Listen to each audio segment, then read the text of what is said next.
आज हमें पढ़ना है वैद्युत द्विध्रुव के निरक्ष पर स्थित किसी बिंदु पर वैद्युत विभव। निरक्ष क्या है? जैसे ये मान लें यहां पर -q आवेश है ऐसे, और ये +q, तो इसका लंबवर्धक अगर किया जाए तो लंबवर्धक वाली जो रेखा है वो निरक्षीय रेखा कहलाती है, इक्वेटोरियल लाइन कहलाती है। ये जो रेखा है जिसके आधे पर से जाए और लंबवत, तो इस पर अगर कोई पॉइंट है तो उस पॉइंट पर हमें वैद्युत विभव निकालना है। तो देखिए यहां पर ए बी वैद्युत द्विध्रुव है, इसकी लंबाई हम कितनी मानते हैं? 2l। इसका मिडिल पॉइंट ओ मान लें, ये इसकी निरक्षीय रेखा है। इस निरक्षीय रेखा पर अगर कोई पॉइंट है P जो यहां से r दूरी पर है, O से r दूरी पर है, इस बिंदु पर हमें निकालना है कि वैद्युत विभव इलेक्ट्रिक पोटेंशियल कितना होगा। वैद्युत विभव एक अदिश राशि है, स्केलर क्वांटिटी है, तो हम क्या करेंगे? इसके कारण यहां विभव निकालेंगे, +q के कारण विभव निकालेंगे, फिर दोनों को हम जोड़ देंगे, बीजगणितीय योग कर देंगे, जो आएगा वही बिंदु P पर परिणामी वैद्युत विभव कहलाएगा। तो पहले मान लें कि बिंदु B के कारण P पर जो वैद्युत विभव है वो है V1। यहां से इसे मिला दें इसको, ये L है, ये R है, तो ये जो PB होगा ये कितना होगा? √r² plus L²। देखिए यहां पर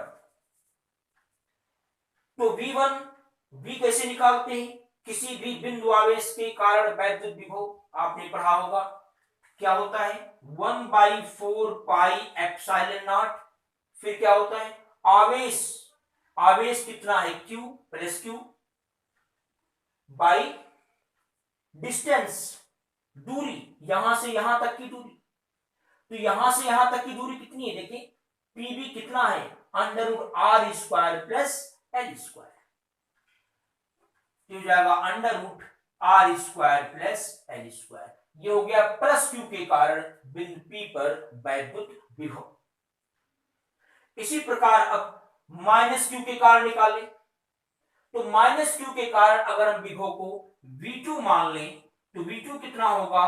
1/4 पाई एप्सिलॉन नॉट, आवेश कितना है? -q, तो यहां हो जाएगा -q बटे दूरी देखिए कितनी है? ये L है, ये R है, तो ये भी होगा √r² प्लस L²। तो दूरी कितनी होगी? √r² plus L²। तो इसके कारण विभव इतना है, इसके कारण विभव इतना है, तो परिणामी विभव कितना होगा? परिणामी विभव V बराबर क्या होगा? V1 plus V2। ला करके वैल्यू रखें, 1/4 pi epsilon not Q by √r² plus L² plus 1/4 pi epsilon not -q by √r² plus L²। यहां देखें माइनस इंटू प्लस, यहां से हटाएं तो यहां माइनस हो जाएगा। देखिए जो वैल्यू ये लिखी है वही वैल्यू ये भी लिखी हुई है, तो कितना आएगा? परिणामी 0 आ जाएगा। इसका मतलब है कि P पर जो वैद्युत विभव होगा वो 0 आएगा।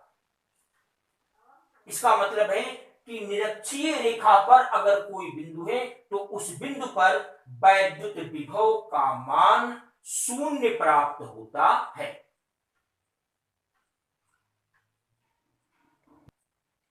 अब देखिए जरा इलेक्ट्रॉन वोल्ट क्या होता है।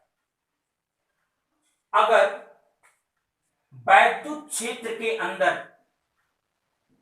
कोई दो पॉइंट लिया जाए ए बी, इन दोनों बिंदु के बीच का जो विभवांतर है अगर वो 1 वोल्ट हो, मतलब ए व बी के बीच का जो विभवांतर है वो 1 वोल्ट है। अच्छा, एक चीज ये भी जानते हैं कि वैद्युत क्षेत्र में अगर कोई इलेक्ट्रॉन रखा जाए, इलेक्ट्रॉन एक ऋणात्मक आवेश है, ऋणात्मक कण है, तो इस पर जो बल लगेगा वैद्युत बल, वो वैद्युत क्षेत्र के विपरीत लगेगा। यानी वैद्युत क्षेत्र इस दिशा में है, तो अगर कोई इलेक्ट्रॉन आप यहां पर रखोगे तो वो इधर बल का अनुभव करेगा, वो इधर भगेगा। जैसे रखेंगे ये इधर भगेगा, उस पर बल इधर लगेगा। तो अगर हम इसका उल्टा इलेक्ट्रॉन को इधर ले जाना चाहें तो हमें क्या करना पड़ेगा, कार्य करना पड़ेगा।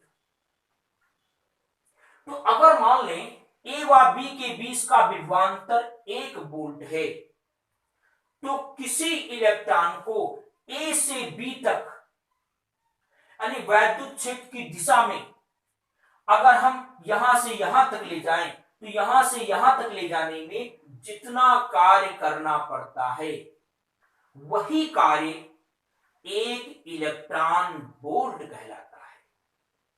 ये ऊर्जा का मात्रा है। या इसको इस तरह से भी कह सकते हैं, अगर हम यहां पर कोई इलेक्ट्रॉन छोड़ दें, इस पॉइंट बी पर किसी इलेक्ट्रॉन को हम स्वतंत्र रूप से छोड़ दें, फ्री कर दें, तो जैसे ये रखेंगे तुरंत ये भगेगा। किधर भगेगा, वैद्युत क्षेत्र के विपरीत दिशा में भगेगा। तो जब ये चलना शुरू करेगा, त्वरित गति से चलना शुरू करेगा, क्योंकि इस पर बल लग रहा है तो त्वरण उत्पन्न होगा, यानी इसका वेग बढ़ता जाएगा। जब वेग बढ़ता जाएगा तो गतिज ऊर्जा भी बढ़ती जाएगी। तो जब इलेक्ट्रॉन बी से ए पर पहुंच गया तो बी पर कितनी गतिज ऊर्जा थी, 0, क्योंकि हमने यहां पर रखा था उसको, उसका वेग 0 था प्रारंभ में। जब ये यहां पहुंचा ए पर, तो जब ए पर पहुंचा तो जितनी गतिज ऊर्जा वो अर्जित कर लेगा, या कहें जितनी गतिज ऊर्जा में परिवर्तन आएगा, वही कहलाएगा 1 इलेक्ट्रॉन वोल्ट। तो 1 इलेक्ट्रॉन वोल्ट वह ऊर्जा है जो 1 वोल्ट के विभवांतर में किसी इलेक्ट्रॉन को त्वरित करने पर प्राप्त होता है। फिर देखें, इलेक्ट्रॉन वोल्ट को अगर हम जूल में कन्वर्ट करें तो 1 इलेक्ट्रॉन वोल्ट बराबर होता है 1.6 10⁻⁻19 जूल। इतना जूल होता है। अब इसके बाद का जो रीडिंग है वो आप नेक्स्ट वीडियो में देखेंगे।